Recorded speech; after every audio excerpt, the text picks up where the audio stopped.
Նիկոլ Փաշինյանը Երևանում անցկացվող Եվրոպական քաղաքական համայնքի 8-րդ գագաթնաժողովի շրջանակներում հանդիպում է ունեցել ՆԱՏՕ-ի գլխավոր քարտուղար Մարկ Ռյուտեի հետ։ Հանդիպմանը քննարկվել են տարածաշրջանային անվտանգությանը եւ Հայաստան-ՆԱՏՕ համագործակցության հեռանկարներին վերաբերվող հարցեր։ Օրագիր Նյուզը ռազմական եւ անվտանգային հարցերով փորձագետ Հայկ Նահապետյանից հետաքրքրվեց, ինչ համագործակցության մասին է խոսքը եւ դա ինչ կտա Հայաստանին։ Փորձագետն առհասարակ հարցականի տակ է դնում հանդիպման բովանդակությունը։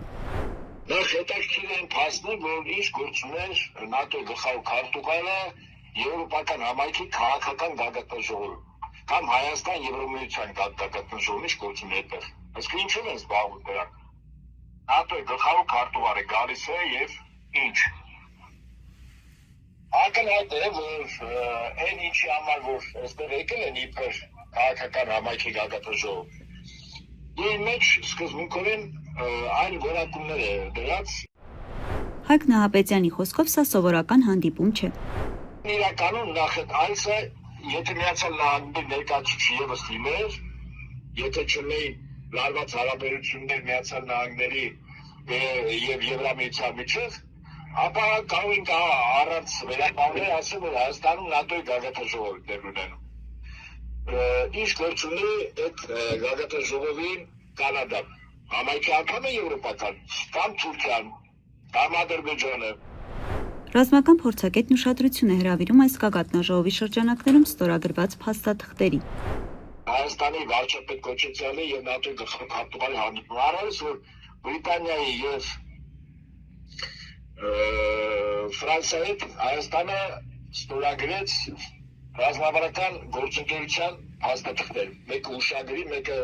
Բրիտանիայի հետ, մյուսը ավելի առարկայական Ֆրանսիայի հետ։ Հիմա եթե այս իրողությունների ֆոնի վրա նայենք, ապա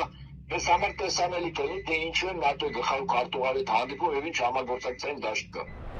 Նահապետյանը կարծում է, որ գործընթացը պարտադրված է, որի հետևանքով Հայաստանը եւս կարող է ներգրավել Ռուսաստանի դեմ հնարավոր ռազմական գործողությունների մեջ։ Ծանրին ճանապարհն Հայաստանին տանում են, ոչ թե Հայաստանը այդպես ուզում է, ուղղակի տանում են, ինչպես ժամանակին տանում են Ուկրաինային։ Անդրադառնալով ՆԱՏՕ-ին Հայաստանի հնարավոր անդամակցությանը, Նահապետյանը նշեց, որ ՆԱՏՕ-ին անդամակցելը այդքան հեշտ չէ, սակայն հիշած դերակատարները Հայաստանը պարզապես օգտագործում են իրենց շահերի համար։ Դա Ուկրաինայի չի վերջնում։ Դրանց գործը կեն օգտագործում։ Մսացու, մատաղացու, ինչ ասեմ, հրանոթի միս։